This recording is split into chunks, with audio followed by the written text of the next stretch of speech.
also, the title of the book says Unveiling the Mahabharata Code. Are you suggesting that there is one particular code or a set of codes that we can take away from this book?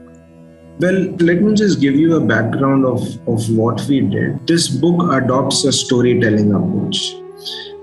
So if you look at the book, there are 6 characters and there are many stories relating to these characters. And what we've done is identified not just one, but an important message that we can maybe derive from the lives of these 6 characters. So the code, if I were to say the code, yes, we have presented it in our last chapter of the book, which we call as the leadership triangle.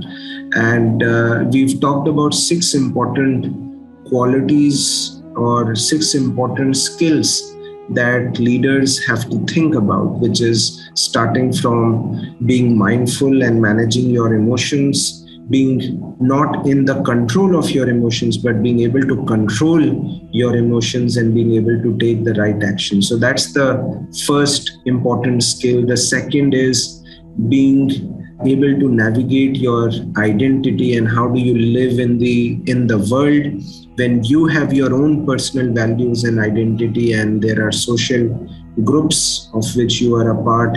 We talk about the leadership behaviors, the importance of vision and the positive capabilities that the leader should have. We talk about power and politics in the organization and how does a leader navigate that.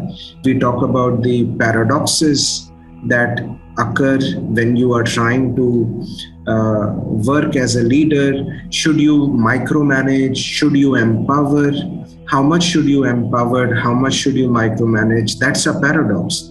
Should I give people freedom, but I also need to control them? So how do you manage this? So there are many paradoxes that are there that come up and leaders need to manage those paradoxes. And finally, we talk about, which is the most demanding skill, is actually being able to navigate ethical dilemmas that come up. So one is a paradox. How do you manage these paradoxical demands? But the last one, which is when you have a right versus right or a wrong versus wrong, which right would you choose?